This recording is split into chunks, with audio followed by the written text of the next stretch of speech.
The winter of 1942 was the coldest anyone could remember on the Eastern Front. Snow fell without end, piling high against shattered buildings and frozen corpses. The city of Stalingrad, once full of life with markets, schools, and children laughing in the streets, was now a graveyard of stone and steel. Smoke hung in the air, mixing with the stench of gunpowder, blood, and rot. Anton Volkov was only 19 years old, but he already felt ancient. His uniform, thin and torn, offered no warmth against the wind that cut like knives. His boots had holes and his toes had long gone numb. He crouched behind a broken wall with the last 3 men of his unit. Just days ago there had been 20. Now only 4 remained, and one of them, young Sasha, was bleeding from his stomach, whispering for his mother with every shaky breath. Anton tried not to look at Sasha. He focused instead on the sound of distant artillery, booms that shook the earth and sent snow sliding from rooftops. Every explosion made his heart jump. He had learned not to flinch anymore, but inside, fear lived like a second heartbeat. He remembered his village near Smolensk, green fields, his father's hands rough from farming, his little sister chasing chickens. That world felt like a dream now. The war had swallowed it whole. He'd been drafted at 17, told he was defending the motherland. But out here in the ruins of Stalingrad there was no glory, no honor, only survival. A shell screamed overhead. Anton dropped flat, pressing his face into the icy mud. The blast came seconds later, a deafening roar that threw dirt and splinters into the air. When the ringing in his ears faded, he lifted his head. One of the other soldiers, Yevgeny, was gone. Only his rifle remained, half buried in snow. "Yevgeny," Anton shouted, though he knew it was useless, no answer. Just the wind howling through broken windows. Sasha groaned. "Anton, water?" Anton crawled to him, pulling a frozen canteen from his belt. He chipped at the ice with his knife until a few drops fell onto Sasha's cracked lips. The boy smiled weakly, then closed his eyes. He didn't wake up. Now only 2 were left, Anton and the sergeant, a grizzled man named Borodin who hadn't spoken in 2 days. Borodin sat with his back against a collapsed chimney, eyes staring at nothing. His rifle lay across his lap, but his hands didn't move. Anton knew they couldn't stay. The Germans were pushing forward block by block. If they didn't retreat tonight, they'd be buried here, just like the others. But retreat meant crossing open ground. It meant almost certain death. As night fell, the cold deepened. Anton's breath came out in white clouds. He thought about giving up, letting the cold take him. It would be easier than another day of fear, hunger, and watching friends die. Then he remembered his sister's voice. "Promise you'll come back," she'd said, clutching his coat as he left for the train station. He couldn't break that promise. "Not yet," he nudged Borodin. "Sergeant, we have to move." Borodin didn't answer at first. Then slowly he turned his head. His eyes were hollow like 2 empty wells. "Where to, boy?" "There's nowhere left." "There's the river," Anton said. "The 62nd Army is holding the west bank. If we can reach it." Borodin laughed, a dry, broken sound. "You think they'll welcome us with bread and tea?" "We're ghosts, Anton, already dead. Just walking a little longer." But after a long silence, he stood. His legs shook, but he held his rifle. "Fine, one last walk." They moved at midnight, crawling through rubble, freezing water soaking their knees. Every shadow seemed to hold a sniper. Every sound, a rat, a falling brick, made Anton's pulse race. Halfway across a ruined street, Borodin stopped. "Wait," Anton froze. Ahead, a faint light flickered in the shell of a building. A church, its steeple gone, its roof caved in. Why would anyone be there? Anton whispered. "Maybe no one," Borodin said. "But maybe food. Or medicine." They crept toward it, weapons ready. Inside, the air was still. Moonlight poured through holes in the ceiling, lighting up broken pews and a toppled altar. In the corner, a small fire burned in a metal drum, still warm, and beside it, a body.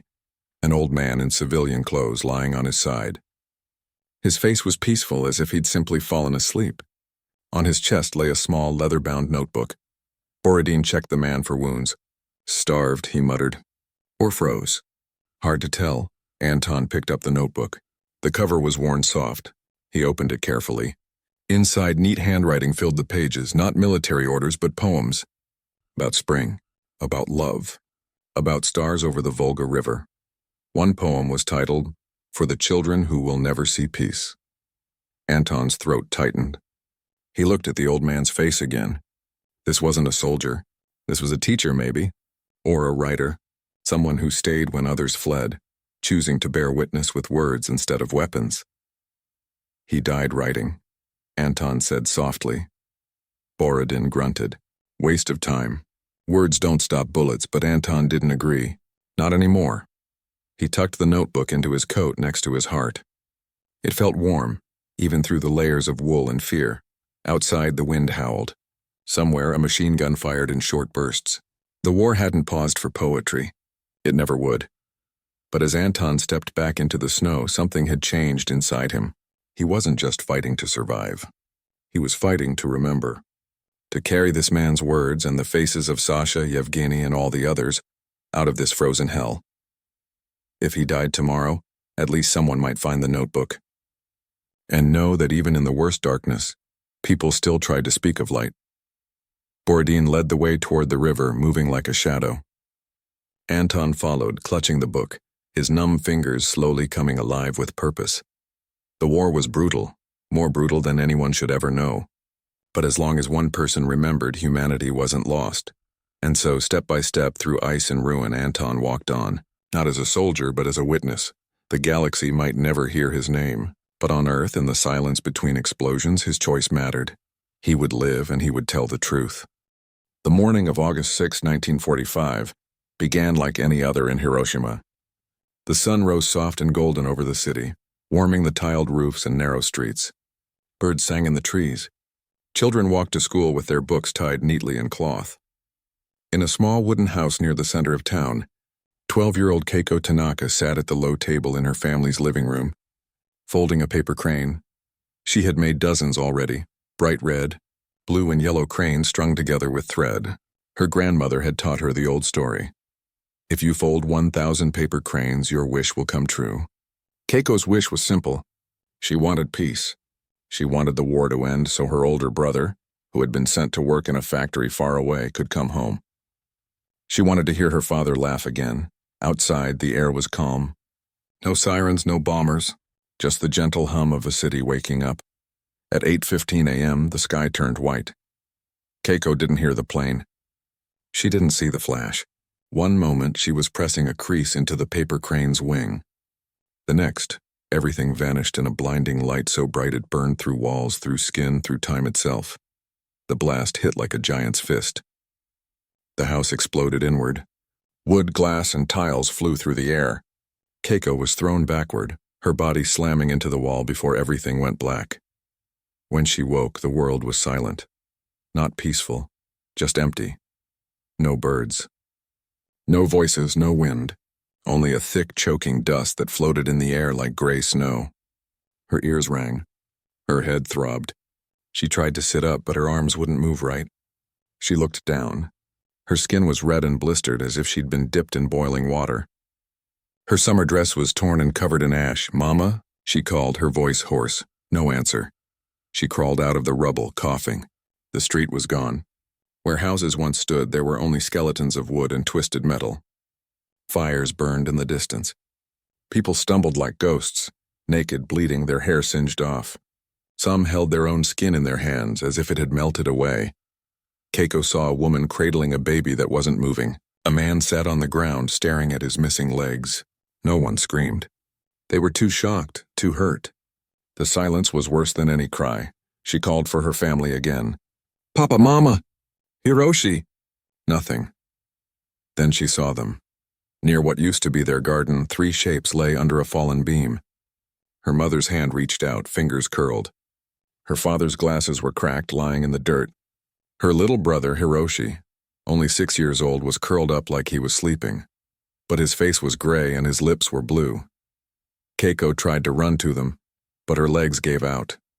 She collapsed, sobbing into the ash. The paper crane she'd been folding was still clutched in her hand, now blackened at the edges, half burned. She didn't know how long she lay there. Hours, minutes, time had stopped. Then a hand touched her shoulder. She flinched, expecting pain, but the touch was gentle. An old man knelt beside her. His face was burned, one eye swollen shut, but his voice was calm. "Child," he said, "you must move." "The fires are coming," he helped her stand. Her legs shook, but she walked. Step by step, Through the ruins of her city, past bodies and broken bicycles and melted clocks frozen at 8:15. They reached a river. Hundreds of people were there, dipping their arms in the water trying to cool their burns. Some drank desperately, though the water was thick with ash. Others just lay on the bank, too weak to go on. The old man led Keiko to a small aid station, a tent made from torn sheets. Inside, a young medic with blood on his sleeves looked up. His name was Dr. Sato. He had no medicine, no clean bandages, only boiled rags and salt water. But he worked without stopping. He saw Keiko's burns and nodded. "Sit," he said softly. As he cleaned her arms, Keiko asked, "What happened?" Dr. Sato didn't look at her. "A new bomb," he said. "From the sky. They say it was just one plane." "One bomb did this?" Keiko whispered. "Yes," he said. "One." She stared at her blistered hands. "One bomb, one moment. And everything gone." Over the next few days, Keiko stayed at the aid station. She learned that her entire neighborhood had vanished. Over 70,000 people died that morning. Many more would die in the days to come from burns, from thirst, from a sickness no one understood yet. They called it atomic fever. People's hair fell out. Their gums bled. They grew weaker until they stopped breathing. Dr. Sato worked until his own hands cracked and bled. He gave his last clean cloth to a crying child. He shared his rice with strangers. One night, Keiko saw him sitting alone, staring at his palms. "They're peeling," he told her, not looking up. "Like paper." Keiko didn't know what to say. So she folded him a crane from a scrap of newspaper she'd found. It was crooked, but it flew when she tossed it into the air. Dr. Sato smiled for the first time. "Thank you," he said. Weeks passed. The city began to stir. People built shacks from scrap wood. Trains started running again, but the silence remained. In the eyes of survivors, in the empty chairs at dinner tables, in the way mothers flinched at loud noises. Keiko had no home to return to, no family, but Dr. Sato took her in. He rented a tiny room near the rebuilt hospital and let her stay. She helped him wash bandages and carry water. In return, he taught her to read medical books and how to care for the wounded. Years went by. Keiko grew taller. Her burns faded to pale scars, but she never forgot that morning. When she was 18, she stood on a stage in Tokyo, holding a string of 1,000 paper cranes. She spoke to a crowd of students, teachers, and reporters. "My name is Keiko Tanaka," she said, her voice steady. "I was 12 when the bomb fell on Hiroshima. I lost my parents, my brother, my home, but I did not lose my voice." She told them about the silence, about the burned skin, about the cranes. "I fold these not for a wish," she said, "but as a promise that we will never forget, that we will never let this happen again, to anyone, anywhere." People cried. Some clapped. Others sat in stunned silence. After that day, Keiko traveled the world. She spoke in New York, London, Moscow, and Nairobi. She met soldiers, scientists, and children. She always carried a paper crane in her pocket. Some called her brave, but Keiko didn't feel brave. She felt responsible because she remembered. And in a world that kept building bigger bombs, someone had to remember what they could do. Back in Hiroshima, a peace memorial park was built. In its center stood a statue of a girl with arms outstretched, holding a paper crane. At its base, a stone read, "This is our cry. This is our prayer. Peace in the world." Tourists came from every country. They left cranes by the thousands, red, white, gold, piled like flowers at the feet of the statue. Keiko visited often. She would sit on a bench, watching children run through the grass, laughing, safe, alive. Sometimes she'd fold a crane and leave it there too, not for a wish, but as a whisper that said, "We were here. We suffered, but we chose peace." And though the galaxy might never hear her name on Earth, in classrooms, in parks, in quiet moments between heartbeats, her voice echoed, because the war had been so brutal. Humanity's name was spoken not with pride, but with sorrow and with hope. Keiko made sure of that. Every time she folded a crane, she stitched memory into paper, and memory, she knew, was the only shield against forgetting. The city of Sarajevo used to sing, before the war. Its streets echoed with the sound of market vendors calling out prices, children chasing soccer balls, and old men arguing over chess in the shade of chestnut trees. Music floated from open windows. Folk songs, pop tunes, even classical pieces from the conservatory where Vedad Halilović studied the cello. But in 1993, Sarajevo was silent. Not peaceful, just quiet in the way a wounded animal is quiet. The city was under siege. Snipers hid in the hills, rifles aimed at anyone who stepped into the street. Shells fell without warning, tearing apart buildings, bakeries, schools. People moved like shadows, darting from doorway to doorway, always watching the sky. Vedad was 32. His hands, once smooth from hours of practice, were now rough and cracked from cold and hunger. He hadn't played his cello in months, not since the conservatory was hit by a mortar round and his favorite teacher was buried under the rubble. He lived in a basement apartment with his sister, Amra, and her 2 young children. They shared one blanket, ate thin soup made from boiled weeds, and listened to the radio for news that never came. Water came from a hole in the street, guarded by armed men. Bread was a treasure. One morning in May, Vedad stepped outside to fetch water. The sun was shining, a cruel joke, he thought, when so much death lived in the light. He walked quickly, head down toward the market square. Then he heard it, a deep, thunderous boom. He dropped to the ground as dust and screams filled the air. A mortar shell had landed right in the middle of the breadline. 22 people were killed instantly. Mothers, old men, teenagers waiting for their daily ration. Vedad lay there, heart pounding, until the ringing in his ears faded. Slowly he stood. Smoke curled from the crater where the line had been. Bodies lay twisted in the street. A woman's shoe sat alone near a puddle of blood. He knew some of them. The old man with the red scarf. The girl who sold flowers on Sundays. The baker's son, 22 lives. Gone in 1 second. That night, Vedad couldn't sleep. Every time he closed his eyes, he saw the crater. He heard the silence that followed the blast, the silence of people too shocked to cry. Then, in the dark, a memory came to him.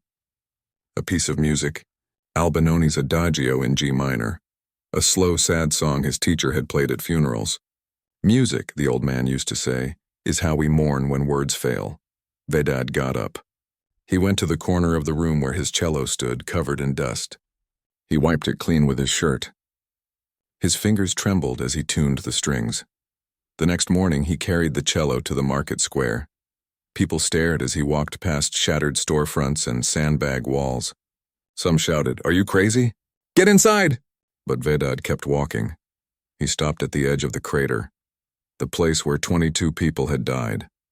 He sat on an overturned crate, placed the cello between his knees, and began to play. The first note was soft, like a sigh. Then another and another. The melody rose and fell, full of sorrow but also beauty. It floated over the broken stones, past boarded-up windows, into the alleys where people hid. No one shot at him. No shell fell. For 22 minutes, the city held its breath. When he finished, Vedad stood, bowed slightly, and walked home. The next day, he returned. Same time, same place. Same song. Again, he played for 22 minutes, 1 minute for each life lost. This time, a few people watched from doorways. An old woman wiped her eyes. A boy no older than 10 stood at the end of the street listening. By the 3rd day, a small crowd had gathered, carefully, quietly, staying behind cover. They didn't clap. They just stood in silence as if the music was washing something clean inside them. Word spread. The cellist is playing again. Foreign journalists came with cameras. They filmed him in his worn coat, bow moving slowly, eyes closed, as if praying. But Vedad wasn't playing for them. He played for the baker's son, for the flower girl, for the old man with the red scarf. He played because someone had to say their names, even if only through music. At night, back in the basement, his hands shook. He dreamed of snipers, of shells falling mid-note, of failing them all, but every morning he returned. Rain fell. Snow came. Still, he played. One day, a shell landed just 2 blocks away while he was playing. The ground shook. Dust rained from the buildings. But Vedad didn't stop. He kept playing, even as people screamed and ran. When the song ended, he stood, brushed the dirt from his coat, and walked home. His sister begged him to stop. "You'll get killed," she said, tears in her eyes. "What good is one song against all this hate?" Vedad looked at her. "If we stop remembering, then they win," he said. "Music is not a weapon, but it is a witness." He knew he couldn't feed the hungry or heal the wounded, but he could remind them they were still human. That beauty had not been erased, only buried. By the 22nd day, something had changed. People left flowers at the crater, notes tied to stones. A child drew a picture of a man with a cello and left it under a broken lamppost. On the last day, Vedad played the adagio one final time. As the last note faded, a single bird sang from a nearby tree, the first bird song anyone had heard in months. After that, he didn't return to the square. But the memory of his music stayed. Years later, after the war ended, the crater was filled in. A small plaque was placed there. In memory of the 22 citizens of Sarajevo, killed while waiting for bread. May peace return. Vedad kept his cello. He taught children how to play. He traveled to schools and told them, "Never think your voice is too small.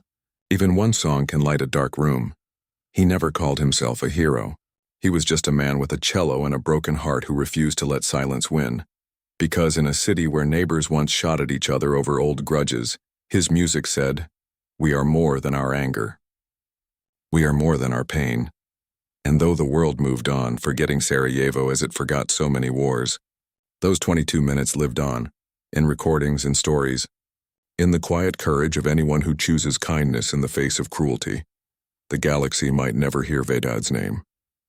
But on Earth, in the space between fear and hope, his cello still plays, not loudly, not for fame, but as a whisper that says, remember, feel, choose beauty, even when the world chooses bullets. And in that whisper, humanity's name is not spoken in terror, but in fragile, stubborn hope. Time passed. Wars ended. New ones began. Cities rebuilt. Graves filled. But the stories did not disappear. In a small apartment in Moscow, Anton Volkov, now an old man with white hair and hands that shook, sat by a window. Outside, snow fell gently, just like it had in Stalingrad, but this snow was peaceful. No shells, no screams, just silence and the soft ticking of a clock. On his lap lay the leather notebook he had found in the ruined church over 60 years ago. The pages were yellow now. The ink faded, but the poems were still clear. He read them often, especially the one about the children who would never see peace. Sometimes he read them aloud to his granddaughter Anya, who would sit at his feet with wide eyes. "Why do you keep this book, Dadushka?" she once asked. "Because someone must remember," he said, "not just the fighting, but the people who tried to be kind, even when the world was cruel." A few months later, Anton walked slowly to the Museum of the Great Patriotic War. He carried the notebook in a cloth bag. He gave it to a young curator along with his own diary, filled with sketches of frozen trenches, names of lost friends, and short notes like, "Sasha died today." He was only 18. The curator thanked him, eyes wet. "We will keep this safe," she said. "So others can learn," Anton nodded. He didn't need thanks. He just needed to know the truth would not be buried. Far away in Hiroshima, Keiko Tanaka stood in the Peace Memorial Park. She was in her 80s now, her steps slow, her skin still marked by old burns. But her eyes were bright. Around her, school children from all over the world walked quietly, reading the names of the dead on black stone walls. A little girl approached her, holding a red paper crane. "Are you the lady from the story?" she asked shyly. Keiko smiled. "I am." The girl gave her the crane. "My class made 1,000. We sent them here." Keiko took it gently. "Thank you," she said. "Every crane is a promise." Later that day, she spoke at a small gathering. Her voice was softer now but steady. "I do not hate the pilots," she said. "I do not hate the leaders. I hate the war, and I love the chance for peace." Her words were recorded, shared online, translated into dozens of languages. In classrooms from Berlin to Buenos Aires, students watched her speak and folded their own cranes. In Sarajevo, Vedad Halilovic taught music at a rebuilt school. His hair was gray, his back bent a little, but his hands still moved with grace over the cello strings. He showed his students how to hold the bow, how to listen for the sadness and joy in every note. One boy asked, "Why do we learn sad songs?" "Because sadness teaches us to care," Vedad replied. "And caring is how we stop wars." He played the adagio for them once a year, on the anniversary of the breadline bombing. Students stood in silence. Some cried. Others held hands. No one forgot. Though Vedad never sought fame, his story spread. A film was made about him. Books were written. On the internet, a video of him playing in the crater had millions of views. People left comments, "This gave me hope. I will never take peace for granted. Thank you for your courage." But fame was not the point. The point was memory, and memory traveled. Scientists, moved by these stories, began naming things after them. An asteroid discovered near Jupiter was named Volkov Witness.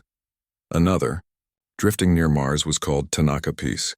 A third, small and bright, was named Halilovich Adagio. It was symbolic, of course. The asteroids did not care, but humans did.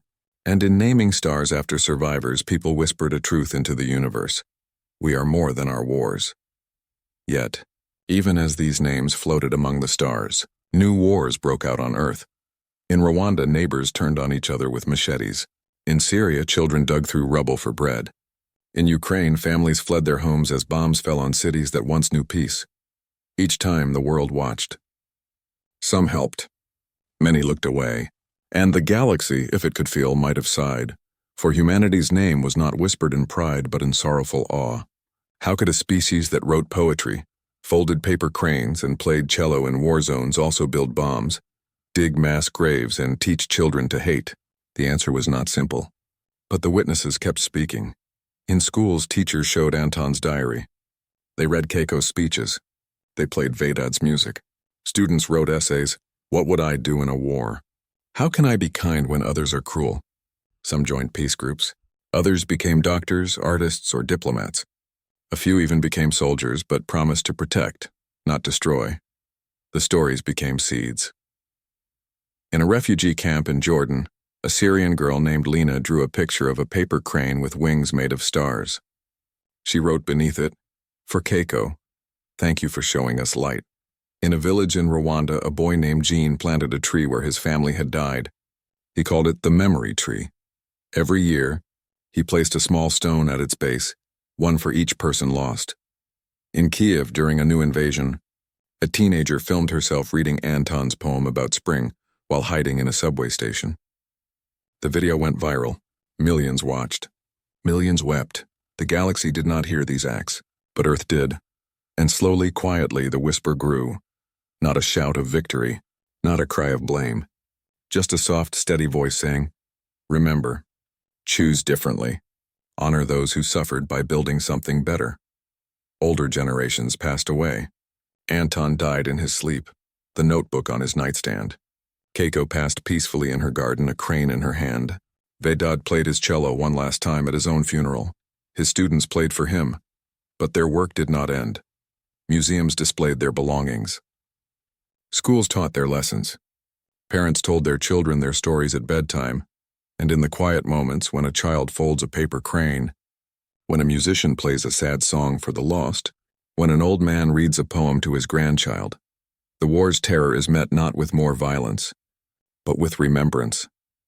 That is how humanity's name lives on, not as a warning of destruction, but as a plea for care. The wars were brutal, so brutal that their echo reached beyond Earth, carried not by rockets but by tears, music, and paper wings. And so, the galaxy whispers, not in fear of humanity's power, but in hope for its heart. In a subway station deep beneath Kiev, a young girl named Olena sat with her knees pulled to her chest. The air was cold and smelled of dust and damp concrete. Above ground, explosions shook the city, but down here in the tunnels turned shelters, there was only the hum of voices, the cry of babies, and the flicker of phone lights.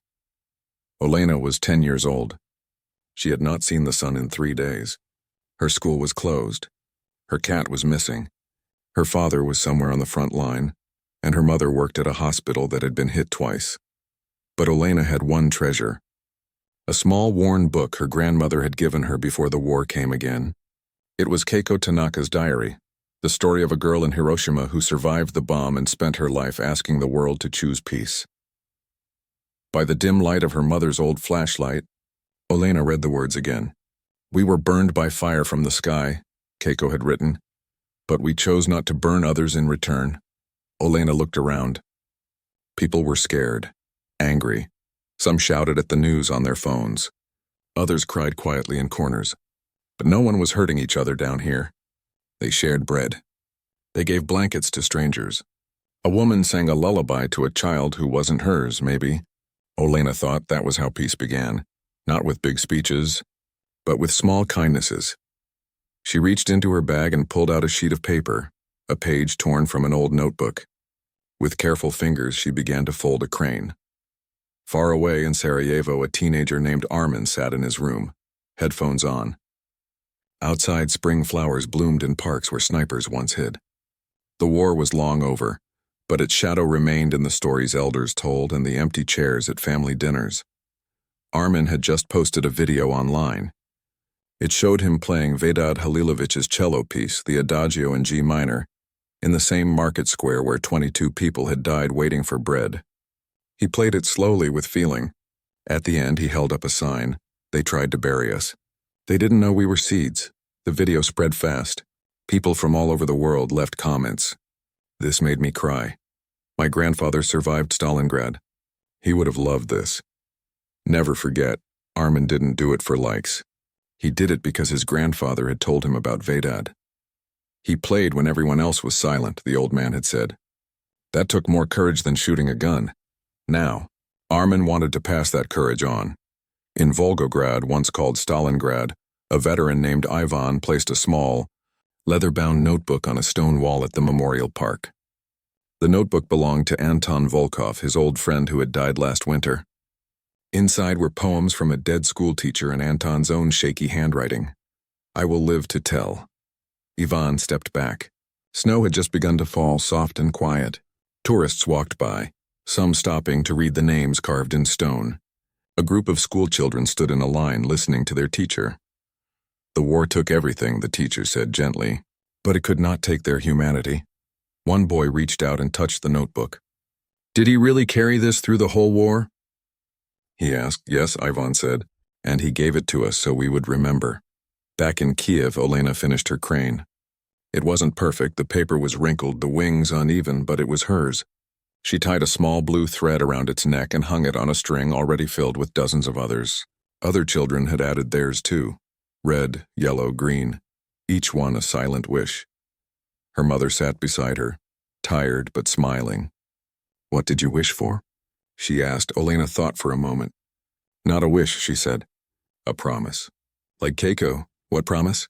To never forget, and to be kind even when it's hard. Her mother hugged her tight. No words were needed. That night, as the bombs fell farther away, Olena dreamed of paper cranes flying over cities.